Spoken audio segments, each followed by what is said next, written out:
പരിശുദ്ധ അമ്മ ജീവനോടെ പ്രത്യക്ഷപ്പെട്ട ഈ ആലയത്തിൽ എന്നെയും എൻ്റെ കുടുംബത്തെയും പ്രത്യക്ഷീകരണത്തിൻ്റെ സാക്ഷിയാക്കി മാറ്റിയ ഈശോയ്ക്കും അമ്മയ്ക്കും കോടാനുകൂടി നന്ദി പറയുന്നു. എൻ്റെ പേര് ലിൻസി ഷനോജ്. ഇതെൻ്റെ മക്കളാണ് അനുഗ്രഹ, ആരാധന. എനിക്ക് 17 വർഷമായി ഫിക്സ് ഉണ്ടായിരുന്നു. ഞാൻ എപ്പോഴും വീണുകൊണ്ടിരിക്കുമായിരുന്നു. എനിക്ക് എങ്ങും പോവാനോ കുളിക്കാനോ ഒന്നും പറ്റാത്ത അവസ്ഥയായിരുന്നു. എപ്പോഴും വീഴും, സ്റ്റിച്ചിടും, ഹോസ്പിറ്റലിൽ കൊണ്ടുപോകും, അങ്ങനെയൊക്കെ ആയിരുന്നു. എൻ്റെ ഹസ്ബൻഡിൻ്റെ അമ്മ ഇവിടെ വന്ന് ഉടമ്പടി എടുത്തിട്ടുണ്ടായിരുന്നു. അമ്മച്ചി എൻ്റെ അടുത്ത് അമ്മ മാതാവിൻ്റെ കാര്യങ്ങളെല്ലാം പറയുമെങ്കിലും എനിക്കത്ര വിശ്വാസമൊന്നും ഉണ്ടായിരുന്നില്ല. അമ്മ മാതാവിൻ്റെ ഉപ്പും പത്രവും തരുമായിരുന്നു. എങ്കിലും ഞാൻ ആ ഉപ്പ് ഭക്ഷണത്തിൽ എല്ലാം ഉപയോഗിക്കുമെങ്കിലും പത്രം ഞാൻ തുറന്ന് വായിക്കാറൊന്നും ഉണ്ടായിരുന്നില്ല. അങ്ങനെ ഇരിക്കെ ഒരു ദിവസം അമ്മച്ചി എന്നോട് പറഞ്ഞു, നമുക്ക് ഉടമ്പടി എടുക്കാം, നിൻ്റെ അസുഖമെല്ലാം മാറും. ഞാൻ മനസ്സില്ലാ മനസ്സോടെ അമ്മച്ചി പറഞ്ഞതല്ലേ എന്ന് ഓർത്തു ഞാനിവിടെ വന്നപ്പോൾ എങ്ങുമില്ലാത്ത അവധിയായിരുന്നു. അന്ന് ഇലക്ഷൻ്റെ ദിവസമായതുകൊണ്ട് ഇന്ന് ടോക്കൺ ഇല്ല, ഉടമ്പടി എടുക്കാൻ പറ്റില്ല എന്ന് പറഞ്ഞു. ഞങ്ങളതുകൊണ്ട് ഞാനിവിടെ ഇരുന്ന് പ്രാർത്ഥിച്ചു, അമ്മേ ഞാൻ മനസ്സില്ലാ മനസ്സോടെ വന്നുകൊണ്ടാണോ അതോ ഞാൻ ഉടമ്പടി എടുക്കാൻ യോഗ്യതയല്ലേ, എനിക്കതിനുള്ള അനുഗ്രഹമില്ലേ എന്നൊക്കെ ഞാനിങ്ങനെ എന്തൊക്കെയോ പ്രാർത്ഥിച്ചു. ഞങ്ങൾ കുറേ നേരം ഞാനിവിടെ നിന്ന് പ്രാർത്ഥിച്ചു തിരികെ പോയി. അത് കഴിഞ്ഞ് പിന്നെ എനിക്ക് വരാനായിട്ട് പറ്റുന്നുണ്ടായിരുന്നില്ല. പിന്നെ ഞാൻ മാതാവിൻ്റെ പ്രാർത്ഥനകൾ ഇങ്ങനെ ഓരോരുത്തരിങ്ങനെ പറയുന്നുണ്ടെങ്കിലും എനിക്കത്ര വിശ്വാസം പോരായിരുന്നു. അങ്ങനെ ഇരിക്കെ ഒരു ദിവസം എൻ്റെ അടുത്ത് ഒരു ചേച്ചി, ഞാൻ ബ്യൂട്ടീഷ്യനാണ്, അപ്പോൾ എൻ്റെ അടുത്ത് ഒരു കസ്റ്റമർ ചേച്ചി വരുമായിരുന്നു. ആ ചേച്ചി ഉടമ്പടി എടുത്തിട്ടുണ്ടായിരുന്നു. അങ്ങനെ ആ ചേച്ചി എൻ്റെ അടുത്ത് മാതാവിൻ്റെ കാര്യം പറയുമെങ്കിലും ഞാൻ അപ്പോഴും ശ്രദ്ധിക്കുന്നുണ്ടായിരുന്നില്ല. അങ്ങനെ ഇരിക്കെ ഒരു ദിവസം എൻ്റെ അടുത്ത് ഇങ്ങനെ മാതാവിൻ്റെ കാര്യങ്ങളെല്ലാം പറഞ്ഞു കഴിഞ്ഞപ്പോൾ എനിക്ക് പെട്ടെന്ന് മുല്ലപ്പൂവിൻ്റെ ഒരു ഗന്ധം വന്നു. അപ്പം ഞാൻ പറഞ്ഞു, ചേച്ചി സ്പ്രേ ഒക്കെ അടിച്ചിട്ടാണല്ലേ വന്നേക്കണേ എന്ന് ചോദിച്ചപ്പോൾ, ഇല്ല ഞാനതൊന്നും ഉപയോഗിക്കാറില്ല മോളെ. അപ്പോൾ എന്താണ് ഇങ്ങനെ വന്നേ, മുല്ലപ്പൂവിൻ്റെ ഗന്ധം വന്നു, ചേച്ചിക്ക് വന്നില്ലേ? പെട്ടെന്ന് മൂക്കിലേക്ക് ഒരു മണം വന്നു, പെട്ടെന്ന് പോയി. അപ്പോൾ ചേച്ചി പറഞ്ഞു, അമ്മ മാതാവിൻ്റെ സാന്നിധ്യം നിൻ്റെ അടുത്തുണ്ട്, നമ്മളിങ്ങനെ സംസാരിച്ചുകൊണ്ടിരിക്കുമ്പോൾ നമ്മുടെ അടുത്ത് അമ്മ വരും, നിൻ്റെ അടുത്ത് അമ്മ മാതാവ് വരാനായിട്ട് ആഗ്രഹിക്കുന്നുണ്ട്, നീ നന്നായിട്ട് പ്രാർത്ഥിക്കേ എന്ന് പറഞ്ഞു. എനിക്കത് കേട്ട് കഴിഞ്ഞപ്പോൾ പെട്ടെന്ന് എനിക്ക് കുളിരു തോന്നുന്ന പോലെ തോന്നിയായിരുന്നു.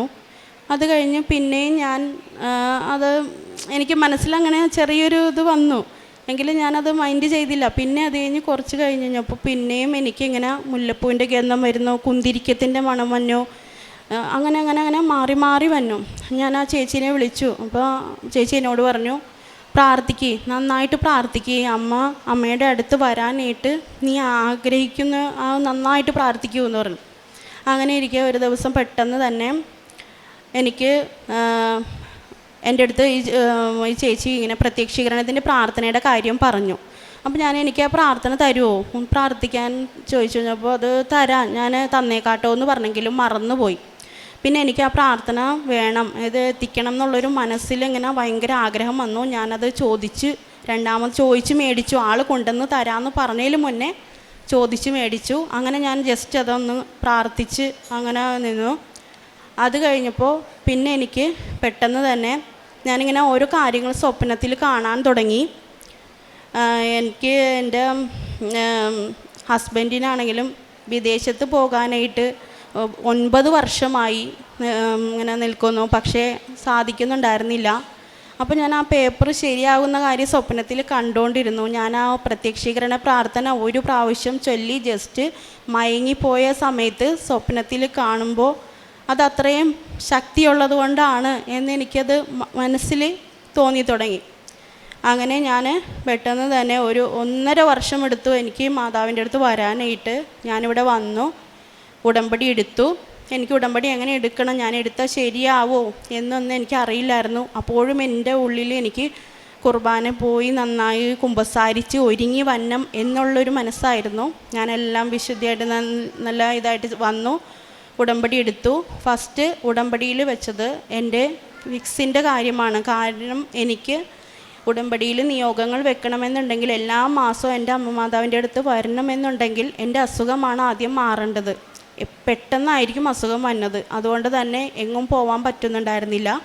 അങ്ങനെ ഞാൻ ആദ്യം തന്നെ അമ്മ മാതാവിന് നിയോഗം വെച്ചത് എൻ്റെ ഫിക്സ് മാറ്റി തന്നെ അമ്മേ എന്നായിരുന്നു. പിന്നെ അമ്മ മാതാവിന് നമ്മൾ പ്രാർത്ഥിക്കുന്നുണ്ടെങ്കിൽ നമ്മൾ ഓരോ നിയോഗം വെക്കുമ്പോഴും അമ്മ മാതാവിനെ അറിയാൻ നമുക്ക് ആദ്യം ഏതാണ് വേണ്ടത് എന്ന്. അതുപോലെ തന്നെ ഞാൻ അമ്മയോട് പറഞ്ഞു, അമ്മേ എൻ്റെ അസുഖം മാറിയാലാണ് എനിക്കിവിടെ വരാൻ പറ്റുള്ളൂ, എൻ്റെ നിയോഗം ഈ ഉടമ്പടി ഞാൻ എടുക്കുന്നത് പൂർത്തീകരിക്കാൻ പറ്റുള്ളൂ എന്നൊക്കെ ഞാൻ എൻ്റെ മനസ്സിൽ തോന്നുന്ന പോലെ ഞാനിങ്ങനെ പ്രാർത്ഥിച്ചുകൊണ്ടിരിക്കുന്നുണ്ടായിരുന്നു. അതേപോലെ തന്നെ ആദ്യം എൻ്റെ 17 വർഷമായിട്ട് എനിക്കുണ്ടായിരുന്ന ഫിക്സ് മാറി. രണ്ടാമത് എനിക്ക് ഈ ഫിക്സ് വരുമ്പോൾ ഞാൻ വീഴും, ഭയങ്കരമായിട്ട് അലച്ച് തല്ലി വീഴും, സ്റ്റിച്ചിടും, അങ്ങനെയൊക്കെ ഭയങ്കര ബുദ്ധിമുട്ടായിരുന്നു. അങ്ങനെ വന്നു കഴിഞ്ഞപ്പോൾ എനിക്ക് നടുവിന്, സ്പൈനൽ കോഡിന്, ഞരമ്പിന് ചെറിയൊരു ചതവ് പറ്റിയായിരുന്നു. അങ്ങനെ ബെൽറ്റ് ഇട്ടിരിക്കുകയായിരുന്നു. അമ്മ മാതാവിൻ്റെ കൃപയാൽ ഞാൻ മാതാവിൻ്റെ തൈലവും ഉപ്പും തേച്ച് എപ്പോഴും പ്രാർത്ഥിക്കുമായിരുന്നു. രാവിലെയും ഉച്ചയ്ക്കും വൈകുന്നേരമൊക്കെ മാതാവിൻ്റെ തൈലം നടുവിന് തേച്ച് പ്രാർത്ഥിക്കുമായിരുന്നു. ഇപ്പോൾ 1 വർഷമായിട്ട് എനിക്ക് ബെൽറ്റ് ഇടേണ്ട വന്നിട്ടില്ല. സുഖമായിട്ട് ഞാൻ എല്ലാ സ്ഥലത്തും പോവുകയും ജോലികൾ ചെയ്യുകയും എല്ലാം ചെയ്യുന്നു. അതേപോലെ ഇത് എൻ്റെ മൂത്ത മോൾക്ക് 10ാം ക്ലാസ്സിൽ ഭയങ്കര മാർക്ക് കുറവായിരുന്നു. കൊച്ചിന് അഡ്മിഷൻ കിട്ടുന്നുണ്ടായിരുന്നില്ല. അങ്ങനെ ഞാൻ ഉടമ്പടി എടുത്തത് കൊച്ചിൻ്റെ ആ എക്സാം കഴിഞ്ഞതിന് ശേഷമായിരുന്നു. അപ്പോൾ നമുക്ക് ഉടമ്പടിയിൽ വെക്കാൻ പറ്റിയിട്ടുണ്ടായിരുന്നില്ല കൊച്ചിൻ്റെ കാര്യങ്ങൾ. അങ്ങനെ ഞാൻ ഒരു ദിവസം പത്രം കൊടുക്കാൻ പോയപ്പോൾ ഒരു ചേച്ചി എന്നോട് ചോദിക്കുകയാണ്, കൊച്ചിന് അഡ്മിഷൻ കിട്ടിയോ? അഡ്മിഷൻ കിട്ടിയിട്ടില്ല എന്ന് പറഞ്ഞപ്പോൾ ഞാനൊരു നമ്പർ തരാം, അപ്പോൾ ആ നമ്പറിൽ വിളിച്ച് സാറായിട്ട് സംസാരിക്കൂ എന്ന് പറഞ്ഞു. ഞാൻ പറഞ്ഞു, അതെങ്ങനെ ശരിയാവുന്നേ? അലോട്ട്മെൻറ്റിൽ വെക്കുന്നതല്ലേ, അലോട്ട്മെൻറ്റിൽ വെക്കാനല്ലേ സാറ് പറയുള്ളൂ എന്ന് പറഞ്ഞപ്പോൾ അത് സാരമില്ല, ഫോൺ നമ്പർ ഞാൻ തരാം, മോള് വിളിച്ച് സംസാരിച്ചോ എന്ന് പറഞ്ഞു. ആ ചേച്ചീനെ വിഷമിപ്പിക്കണ്ട എന്ന് വിചാരിച്ച് ഞാൻ ആ നമ്പർ മേടിച്ച് കൊണ്ടുവന്നു. എങ്കിലും ഞാൻ എൻ്റെ മോളോട് പറഞ്ഞു, മോളെ നമുക്കൊരു കാര്യം ചെയ്യാം, അലോട്ട്മെൻറ്റ് ഫസ്റ്റ് സെക്കൻഡ് കഴിഞ്ഞിട്ടും കൊച്ചിന് അഡ്മിഷൻ കിട്ടാതെ ഇപ്പോൾ കൊച്ചിനും വിഷമമായി. ഞാൻ ഉടമ്പടി അമ്മ മാതാവിന് പ്രാർത്ഥന ഉപ്പും കുടുംബ പ്രാർത്ഥന എത്തിക്കുന്ന ആ ഒരു സമയത്ത് ഉപ്പ് തേച്ച് കൊച്ചിന് അവിടെ എന്തൊക്കെ ഫോമുകളാണോ കൊടുത്തേക്കുന്നത് അതിൻ്റെയൊക്കെ ഓരോ കോപ്പികൾ വെച്ചിട്ട് കുടുംബ പ്രാർത്ഥനയോടൊപ്പം തന്നെ ഞങ്ങൾ പ്രാർത്ഥിക്കുമായിരുന്നു.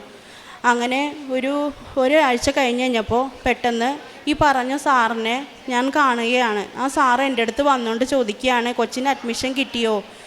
എന്തേ നിങ്ങൾ എന്നെ വിളിക്കാതിരുന്നേ? എനിക്ക് ഭയങ്കര അത്ഭുതമായിപ്പോൾ. ഞാൻ ആ സാറിനോടൊന്നും പറഞ്ഞിട്ടില്ല. ആ സാറ് എൻ്റെ അടുത്ത് വന്ന് ചോദിക്കുകയാണ്. ഞാൻ പറഞ്ഞ, അല്ല സാറേ, അലോട്ട്മെൻറ്റ് വെച്ചിട്ടുണ്ട്, അലോട്ട്മെൻറ്റിലല്ലേ നമുക്ക് കിട്ടുള്ളൂ, വേറെ ഒന്നും ചെയ്യാൻ പറ്റില്ലല്ലോ. ഒരു കുഴപ്പമില്ല, നിങ്ങൾ ധൈര്യമായിട്ട് നാളെ കൊച്ചിന് പഠിക്കാൻ കണക്കാക്കി എല്ലാ സാധനങ്ങളായിട്ട് പോരെ എന്ന് പറഞ്ഞു. അപ്പോൾ ഞാൻ എൻ്റെ മോളോട് അതിന് മുന്നേ പറഞ്ഞിട്ടുണ്ടായിരുന്നു, നമ്മൾ ഉടമ്പടി അമ്മ മാതാവിൻ്റെ ഉപ്പിട്ട് നമ്മൾ പ്രാർത്ഥിക്കുന്നു. മോനെ ഇത്രയും ദിവസമായിട്ട് അഡ്മിഷനൊന്നും ആയിട്ടില്ല, ആരും വിളിച്ചിട്ടില്ല, സമയവും പോയിക്കൊണ്ടിരിക്കുന്നു.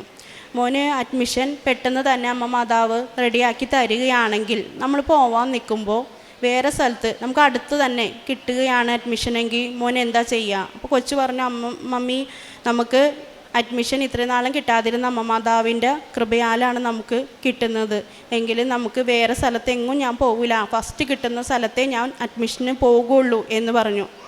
അതേപോലെ തന്നെ ഞങ്ങൾ അഡ്മിഷനായിട്ട് പോകാൻ നിൽക്കുമ്പോൾ അടുത്തുള്ള സ്കൂളിൽ നിന്ന് വിളിക്കുകയാണ്, കൊച്ചിന് അഡ്മിഷൻ റെഡി ആയിട്ടുണ്ട്, വേഗം വരാൻ പറഞ്ഞു. ഞങ്ങൾ കൊച്ചിനോട് പറഞ്ഞു കഴിഞ്ഞപ്പോൾ കൊച്ചു പറഞ്ഞു, ഞാൻ വന്നില്ല, ഞങ്ങൾക്ക് ഫസ്റ്റ് കിട്ടിയ സ്ഥലത്തെ ഞാൻ പോകുന്നുള്ളൂ. എൻ്റെ അമ്മ മാതാവിനോട് ഞാൻ പറഞ്ഞു, കൊച്ച് ഇപ്പോൾ ഇത്രയും വലിയ കുട്ടിയാണ്, അപ്പോൾ നമുക്ക് നല്ല സ്കൂള്, നല്ല അന്തരീക്ഷവും നല്ല അധ്യാപകർ, നമുക്ക് കാര്യങ്ങളെല്ലാം സംസാരിക്കാൻ നല്ലൊരു സ്നേഹത്തോടെ പറഞ്ഞു തരാനുള്ള ഒരു അധ്യാപകർ, അങ്ങനെയുള്ള സ്കൂള് മതി അമ്മേ, അമ്മ മാതാവേ അത് റെഡിയാക്കി തരണേ എന്ന് അങ്ങനെയാണ് ഞാൻ മാതാവിനോട് പ്രാർത്ഥിച്ചുകൊണ്ടിരുന്നത്. അതേപോലെ തന്നെ എല്ലാം നല്ല സ്നേഹവും കാര്യങ്ങൾ പറഞ്ഞ് പഠിപ്പിച്ച് തരാനും എല്ലാ കാര്യങ്ങളും നല്ല ഭംഗിയായിട്ട് നമുക്ക് എന്തുണ്ടെങ്കിലും ചോദിക്കാനും ഒക്കെ പറ്റിയ സ്കൂൾ തന്നെ അമ്മ മാതാവ് റെഡിയാക്കി തന്നു. അതേപോലെ ഞങ്ങൾ അഡ്മിഷന് പോകുന്ന സമയത്ത് ചെറിയൊരു മുഷിഞ്ഞ വസ്ത്രമായിട്ടുള്ള ഒരു ചേച്ചി, ആ ചേച്ചിയെടുത്ത് ആരും ഇരിക്കുന്നില്ല, ആ സീറ്റിൽ സ്ഥലമുണ്ട് ഒരാൾക്ക് ഇരിക്കാൻ, എങ്കിലും ഞാൻ കയറിയിട്ട് ഞാൻ ഇരിക്കാതെ അവിടെ നിൽക്കുകയാണ്. ആ ചേച്ചി എന്നെ അവിടെ വലിച്ചിരുത്തി, ഞാൻ ഇരിക്കണില്ല എന്ന് പറഞ്ഞിട്ടും എന്നെ അതവിടെ വലിച്ചിരുത്തി, എന്തിനാ അവിടെ നിൽക്കണേ, ഇവിടെ ഇരിക്കൂ എന്ന് പറഞ്ഞ് ഞാൻ അവിടെ ഇരുന്ന് കഴിഞ്ഞപ്പോൾ എന്നോട് ചോദിച്ചു, മോളുടെ സ്കൂളിൽ പോവുകയാണല്ലേ? അപ്പം ഞാൻ അതെ. അപ്പോൾ അഡ്മിഷൻ ശരിയായല്ലേ, ഉടമ്പടി എടുത്തിട്ടില്ലേ, ഉടമ്പടി മുടങ്ങാതെ കൊണ്ടുപോകണം, ഉടമ്പടി പുതുക്കാൻ വരൂലേ, വന്നോട്ടോ എന്നൊക്കെ എന്നോട് ഇങ്ങോട്ട് പറയാണ്. ഞാൻ പക്ഷേ എനിക്ക് തിരിച്ചൊന്നും പറയാൻ പറ്റാത്തൊരു അവസ്ഥയായിരുന്നു അത്, പെട്ടെന്നുള്ള ഇതായതുകൊണ്ട്. അപ്പം ഞാൻ ചോദിച്ചു, ചേച്ചി എവിടെയാണ് പോകുന്നത്? ഞാൻ പത്രം കൊടുക്കാൻ പോവുകയാണെന്ന് പറഞ്ഞു. എങ്കിലും ഇറങ്ങിക്കഴിഞ്ഞപ്പോഴാണ് ഞാൻ ശ്രദ്ധിക്കുന്നത്, ആ ചേച്ചിയുടെ കയ്യിൽ ഒന്നും ഉണ്ടായിരുന്നില്ല. പത്രം കൊടുക്കാൻ നമ്മുടെ കയ്യിലൊരു ബാഗോ കിറ്റോ എന്തെങ്കിലും ഉണ്ടാവും, ഒന്നും ഉണ്ടായിരുന്നില്ല. അതേപോലെ എന്നോട് പറഞ്ഞു, ആ സ്കൂള് നല്ല സ്കൂളാണ്, കൊച്ചിന് അവിടെ പഠിക്കാനായിട്ട് നല്ലതായിരിക്കും, നല്ല അധ്യാപകരാണ്, പാരൻസിനോടാണെങ്കിലും എല്ലാം നല്ല സ്നേഹത്തോടു കൂടി സംസാരിക്കാൻ എല്ലാം നല്ല അന്തരീക്ഷമാണ് എന്നും എന്നോട് പറഞ്ഞായിരുന്നു. അങ്ങനെ എനിക്കൊരു അനുഭവം ഉണ്ടായി. പിന്നെ ഞാൻ ആദ്യമായിട്ട് ഉടമ്പടി എടുത്ത അന്ന് എനിക്ക് അമ്മ മാതാവ് പ്രത്യക്ഷപ്പെട്ട് രാത്രി ഞാൻ ഉറങ്ങുന്ന ആ ഒരു സമയത്ത് എനിക്ക് ഭയങ്കര ഒരു ഇരുട്ട് വന്നിട്ട് അതിലേക്ക് നമുക്ക് ഭയങ്കരമായിട്ട് വെട്ടമടിക്കുമ്പോൾ നമുക്ക് അസ്വസ്ഥത ഉണ്ടാവും. ആ ഒരു ഇതിൽ ഞാൻ ഇങ്ങനെ കാണുകയാണ് അമ്മ മാതാവ് എൻ്റെ അടുത്ത് വന്നിരിക്കുന്നത്. എനിക്ക് ഇതിനു മുന്നേ വിശ്വാസമൊന്നും ഇല്ലാതിരുന്നത് കൊണ്ട് ഞാൻ അങ്ങനെ ഒരു 1.5 വർഷത്തോളം വരാതേക്ക് ഇരുന്നേച്ചു. ഇങ്ങനെ പ്രാർത്ഥിക്കാനാണെങ്കിലും വലിയ കാര്യങ്ങളായിട്ടൊന്നും ചെയ്യാതേക്ക് ഇരുന്നേച്ചു. എന്നാൽ അതേപോലെ തന്നെ ഞാൻ കുടുംബ പ്രാർത്ഥനയാണെങ്കിലും പള്ളിയിൽ കുർബാനയ്ക്കാണെങ്കിലും അങ്ങനെ ചിലപ്പോൾ പോകും, ചിലപ്പോൾ പോവില്ല, അങ്ങനത്തെ ഒരു ഇതായിരുന്നു. നേരം കിട്ടില്ല, അങ്ങനത്തെ ഒരു മൈൻഡായിരുന്നു. എന്നാൽ അമ്മ മാതാവിൻ്റെ ഉടമ്പടി എടുത്തത് മുതൽ ഈ നിമിഷം വരെ മുടങ്ങാതെ ഞായറാഴ്ചകളിലെ കുർബാനകളും കുടുംബ പ്രാർത്ഥനകൾ, കൊന്തയും ബൈബിൾ വായന എല്ലാം മുടങ്ങാതെ ഈ നിമിഷം വരെയും എനിക്ക് ചെയ്യാൻ പറ്റുന്നു. അതേപോലെ എൻ്റെ ഇളയ മോള് 5 വയസ്സുള്ളപ്പോൾ മുതൽ കുട്ടിക്ക് എപ്പോഴും അസുഖം വരലാണ്, ശ്വാസം മുട്ട്, ചുമ, കൊച്ചിന് ശ്വാസം വലിക്കാൻ ബുദ്ധിമുട്ട് വന്ന് അത് നമുക്ക് കാണാൻ പറ്റാത്തൊരു അവസ്ഥ വരെയും വരുമായിരുന്നു. എപ്പോഴും ഹോസ്പിറ്റലിൽ കൊണ്ടുപോകണം, അങ്ങനത്തെ ഒരു അവസ്ഥയായിരുന്നു. ഞാൻ അമ്മ മാതാവിൻ്റെ തൈലം എപ്പോഴും നെഞ്ചത്തും നെറുകയിലും തേച്ച് വായിലും ഒരു തുള്ളി ഒഴിച്ചു കൊടുത്ത് പ്രാർത്ഥിക്കുമായിരുന്നു. അതിന് ഫലമായി ഇപ്പോൾ 2 വർഷമായി എൻ്റെ മോൾക്ക് യാതൊരു പ്രശ്നങ്ങളും ഇല്ല. അതേപോലെ ഈ ഫിക്സ് വന്ന് വീണപ്പോൾ എനിക്ക് നടുവിന് സ്പൈനൽ കോഡിന് ഞരമ്പിന് ചതവ് പറ്റിയായിരുന്നു. അപ്പോൾ എനിക്ക് ബെൽറ്റ് ഇടേണ്ട അവസ്ഥ വന്നായിരുന്നു. അങ്ങനെ ഞാൻ ഹോസ്പിറ്റലിൽ പോകാൻ മടിയുള്ള ഞാനാണ്, എങ്കിലും ഞാൻ വേദന സഹിക്കാൻ പറ്റാതെ ഇപ്പോൾ ഹോസ്പിറ്റലിൽ പോയപ്പോൾ എക്സ്റേ എടുത്തപ്പോഴാണ് ഇതാണ് ബുദ്ധിമുട്ട് എന്ന് മനസ്സിലായത്. അപ്പോൾ ഡോക്ടർ പറഞ്ഞു, ഇത്ര ചെറിയ പ്രായമല്ലേ, കുട്ടികളെയും വളർത്തിയെടുക്കണ്ടേ, ബെൽറ്റ് ഇടാതെ നിവർത്തിയില്ല, കുമ്പിട്ട് നീർന്നുള്ള ജോലികൾ ചെയ്യരുത്, കൂടുതൽ കിടക്കുക എന്നൊക്കെ പറഞ്ഞ് ഒരുപാട് കാര്യങ്ങൾ പറഞ്ഞു തന്നു. എങ്കിലും എനിക്ക് ഏറ്റവും വലുത് അമ്മ മാതാവിൻ്റെ തൈലവും ഉപ്പാണ്. അതാണ് എൻ്റെ മരുന്ന് എന്ന് പറയുന്നത്. ഞാൻ എന്നിട്ട് രാവിലെ ഉച്ചയ്ക്ക് വൈകുന്നേരമൊക്കെ തൈലം നടുവിന് തേച്ച് വിശ്വാസ പ്രമാണം ചൊല്ലി പ്രാർത്ഥിക്കുമായിരുന്നു. അതിൻ്റെ ഫലമായി എനിക്ക് ഇപ്പോൾ ബെൽറ്റ്, ഞാൻ 1 വർഷമായിട്ട് ഇപ്പോൾ ബെൽറ്റ് ഉപയോഗിക്കുന്നില്ല, ജോലികളെല്ലാം ചെയ്യുന്നു, സുഖമായിട്ട് എനിക്ക് എല്ലായിടത്തും പോകാൻ സാധിക്കുന്നു.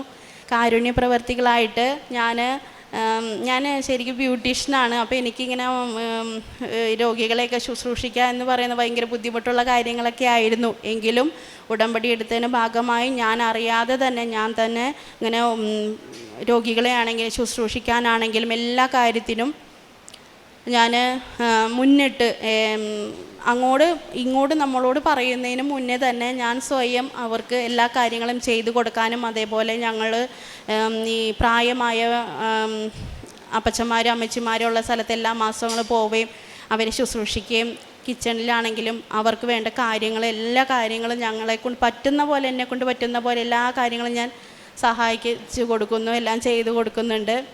അതേപോലെ മുടങ്ങാതെ ഞാൻ കുർബാനയ്ക്കും കുമ്പസാരം, അതേപോലെ കൊന്ത, ബൈബിള് എല്ലാം മുടങ്ങാതെ ഇതുവരെ, ഇതിന് മുന്നേ ഒന്നും ഞാനിതൊന്നും അത്ര കൃത്യമായിട്ട് ചെയ്യുന്ന ഒരാളല്ലായിരുന്നു. മിക്കപ്പോഴും കുടുംബ പ്രാർത്ഥന മുടങ്ങിപ്പോവും. എപ്പോഴും എത്തിക്കണമെന്ന് വിചാരിച്ചാലും എനിക്ക് സമയം കിട്ടില്ല, ചിലപ്പോഴൊക്കെ സമയം കിട്ടാറുണ്ടായിരുന്നില്ല, അങ്ങനെയൊക്കെ ആയിരുന്നു.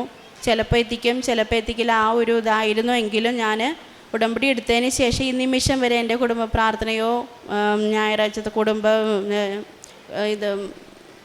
ഞായറാഴ്ച പള്ളിപ്പോക്കോ കൊന്തയോ ബൈബിളോ ഒന്നും മുടക്കം വരുത്തിയിട്ടില്ല. എല്ലാം സമയം കണ്ടെത്തി ഞാൻ ചെയ്തതിന് ശേഷമേ ബാക്കി കാര്യങ്ങൾ ചെയ്യൂ. ഇത്രയും കോടാനുകൂടി നന്ദി അമ്മ മാതാവും ഈശോയ്ക്കും എനിക്ക് തന്ന എല്ലാ അനുഗ്രഹങ്ങൾക്കും കോടാനുകൂടി നന്ദി ഞാൻ പറയുന്നു. എന്നെ ഈ പ്രത്യക്ഷീകരണത്തിൻ്റെ സാക്ഷിയായി എന്നെ എൻ്റെ കുടുംബത്തെയും മാറ്റിയതിനും, അതേപോലെ എനിക്കുണ്ടായിരുന്ന ആ ഒരു വിശ്വാസവും കൃപയും എൻ്റെ കുഞ്ഞുങ്ങൾക്കും എൻ്റെ ഹസ്ബൻഡിനും കൊടുക്കണേ അമ്മേ എന്നും ഞാൻ എപ്പോഴും പ്രാർത്ഥിക്കുമായിരുന്നു. കാരണം എനിക്കുണ്ടായ ആ ഒരു അനുഭവവും വിശ്വാസവും അവർക്കും കിട്ടണം എന്നുള്ള ആ ഒരു ഇതെനിക്കുണ്ടായിരുന്നു. അതേപോലെ തന്നെ എൻ്റെ കുഞ്ഞുങ്ങൾക്കും ഹസ്ബൻഡിനാണെങ്കിലും അമ്മ മാതാവും ഈശോയ്ക്കും തന്ന എല്ലാ കോടാനുകൂടി. ഹസ്ബൻഡ് ഇവിടെ ഇല്ല, വിദേശത്താണ്. അപ്പോൾ ഞങ്ങൾ ലീവിന് വന്നു കഴിയുമ്പോൾ ഇവിടെ വന്ന് സാക്ഷ്യം പറയുന്നതായിരിക്കും. ഇനിയും മുന്നോട്ട് ഞാൻ ഈ ഒരു ഉടമ്പടി ജീവിതത്തിലൂടെ തന്നെ ആയിരിക്കും ഞാൻ പോവുക. എന്നെയും എൻ്റെ കുടുംബത്തെയും പ്രത്യക്ഷീകരണത്തിൻ്റെ സാക്ഷിയാക്കി മാറ്റിയതിന് ഈശോയ്ക്കും അമ്മയ്ക്കും കോടാനുകൂടി നന്ദി പറയുന്നു. വിദൂരത്തിൽ നിന്ന് കർത്താവ് അവന് പ്രത്യക്ഷനായി അരുൾ ചെയ്തു, എനിക്ക് നിന്നോടുള്ള സ്നേഹം അനന്തമാണ്, നിന്നോടുള്ള വിശ്വസ്തത അചഞ്ചലവും. ജെറമ്യാ പ്രവാചകൻ്റെ പുസ്തകം 31-ാം അധ്യായം 3-ാം വചനമാണ്. ഉടമ്പടി എന്നത് ദൈവത്തിൻ്റെ നിത്യസ്നേഹത്തിന് നമ്മൾ നൽകുന്ന ഒരു മറുപടിയാണ്, ഒരു ബൈലാറ്ററൽ എഗ്രിമെൻറ്റ്. ദൈവം പറയുന്നു, ഞാൻ നിന്നെ സ്നേഹിക്കും.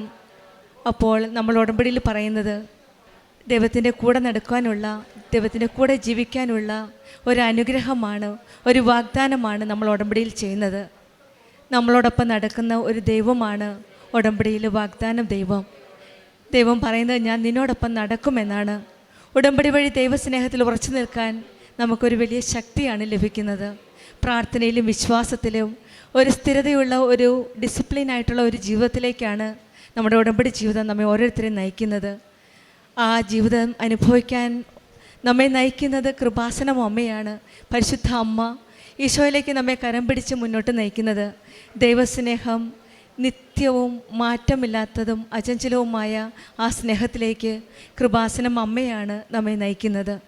നമ്മുടെ ജീവിതത്തിൽ ആ നിത്യസ്നേഹം അനുഭവിക്കാൻ പറ്റുന്ന ഒരു വലിയ മാർഗമാണ്, ഒരു ആത്മീയ ബന്ധമാണ് ഉടമ്പടി. ഇന്നിൻ്റെ ആവശ്യത്തിനനുസരിച്ച് നമ്മുടെ ഓരോ പ്രശ്നങ്ങളും, എന്ത് പ്രശ്നമായാലും, ബുദ്ധിമുട്ടായാലും, രോഗാവസ്ഥയോ കടബാധ്യതയോ ജോലിയില്ലായ്മയോ, എന്ത് ബുദ്ധിമുട്ടായാലും ഏത് പ്രശ്നമായാലും ഇന്നിൻ്റെ ആവശ്യത്തിനനുസരിച്ചുള്ള ഒരു വലിയ ആത്മീയ പദ്ധതിയാണ് ഉടമ്പടി. ഈ ഉടമ്പടിയിൽ കൂടെ നമ്മൾ എന്ത് ആവശ്യമാണെങ്കിലും ഈശോയുടെയും അമ്മയുടെയും കരങ്ങളിൽ സമർപ്പിക്കുമ്പോൾ ഈശോയും അമ്മയും അത് ഏറ്റെടുക്കുന്നതായിട്ടാണ് ഓരോ സാക്ഷ്യത്തിൽ നമുക്ക് മനസ്സിലാക്കാൻ സാധിക്കുന്നത്. ലിൻസി ഷനോജിൻ്റെ സാക്ഷ്യവും അതുതന്നെയാണ് നമ്മളോട് പറയുന്നത്. കർത്താവിൻ്റെ അചഞ്ചലമായ സ്നേഹം അനുഭവിച്ചറിഞ്ഞ ഒരു സഹോദരിയുടെ ഒരു ദൈവാനുഭവ സാക്ഷ്യം. ഉടമ്പടിയിൽ നമ്മൾ ഈശോയുടെ അമ്മയോട് ചേർന്ന് നിൽക്കുമ്പോൾ നമ്മളെ കൈവിടാത്ത ഒരു ദൈവമാണ്, നമ്മെ സംരക്ഷിക്കുന്ന ഒരു അമ്മയാണ്. നമ്മുടെ ഏത് കാര്യത്തിനും നമ്മൾ മുന്നോട്ട് പോകുമ്പോൾ അതിലിടപെടുന്ന ഒരു അമ്മയാണ്. കാനായിലെ കല്യാണത്തിന്, വിവാഹ വിരുന്നിൽ, അവിടെ കുടുംബസംബന്ധമായ പ്രശ്നങ്ങളിൽ ഇടപെട്ട ആ അമ്മ തന്നെയാണ് കൃപാസനം അമ്മ. ഇന്ന് നമ്മുടെ കുടുംബ കാര്യങ്ങളിൽ എന്ത് പ്രശ്നമായാലും അമ്മയോട് പറഞ്ഞാൽ അമ്മ ഇടപെട്ട് നമ്മെ സഹായിക്കുന്ന ഒരമ്മയാണ്. നമുക്കൊരു വഴി തുറന്നു തരുന്ന ഒരമ്മയാണ്. നമ്മെ മുന്നോട്ട് കരം പിടിച്ച് വഴി നടത്തുന്ന ഒരമ്മയാണ് കൃപാസനം അമ്മ. ആ അമ്മയുടെ അരികിലേക്ക് വന്ന് പ്രാർത്ഥിക്കുന്നവരെ കണ്ണുനീര് കാണാത്ത അമ്മയല്ല അമ്മ. കൃപാസനം അമ്മ നമ്മുടെ കണ്ണുനീർ തുടയ്ക്കുന്ന അമ്മയാണ്. നമ്മുടെ ഈ ജെറമ്യായുടെ പുസ്തകത്തിൽ 31-ാം വചനത്തിൽ ചാപ്റ്ററിൽ 3-ാം വചനത്തിൽ വായിച്ചതുപോലെ, വിദൂരത്തിൽ നിന്ന് കർത്താവ് അവന് പ്രത്യക്ഷനെ അരുൾ ചെയ്തു, എനിക്ക് നിന്നോടുള്ള സ്നേഹം അനന്തമാണ്, നിന്നുള്ള വിശ്വസ്തത അചഞ്ചലവും. ഉടമ്പടി അതാണ്. നമ്മളോടുള്ള സ്നേഹം അചഞ്ചലമായ സ്നേഹമാണ്. അനന്തമായ ആ സ്നേഹത്തിലേക്കാണ് കൃപാസനം അമ്മ നമ്മെ ഓരോരുത്തരെയും കരം പിടിച്ച് മുന്നോട്ട് നയിക്കുന്നത്. ആ സ്നേഹം അനുഭവിച്ചറിയാൻ നമുക്കും അവസരം ലഭിക്കട്ടെ, അനുഗ്രഹം ലഭിക്കട്ടെ എന്ന് പ്രാർത്ഥിക്കാം. നമ്മുടെ ജീവിതത്തിൽ നിത്യസ്നേഹം എന്നും സമയത്തെത്താനും സാഹചര്യങ്ങളാലും നമ്മുടെ ദൗർബല്യങ്ങളാലും ചിലപ്പോൾ ആ സ്നേഹം അനുഭവിക്കാൻ സാധിക്കാതെ വരും. ആ സ്നേഹം അടുത്തറിയാൻ കൃപാസനം അമ്മ നമ്മെ സഹായിക്കട്ടെ എന്ന് പ്രാർത്ഥിക്കാം. നമ്മൾ ദൈവത്തിൽ നിന്ന് അകന്നാലും പരാജയത്തിൽ നിന്ന് നിരാശപ്പെട്ടാലും ദൈവത്തിൻ്റെ സ്നേഹം കുറയുന്നില്ല. ദൈവകൃപ എപ്പോഴും നമ്മുടെ കൂടെയുണ്ട്. ആ സ്നേഹം അടുത്തറിയാൻ നമുക്കെല്ലാവർക്കും അനുഗ്രഹം ലഭിക്കട്ടെ എന്ന് പ്രാർത്ഥിക്കാം.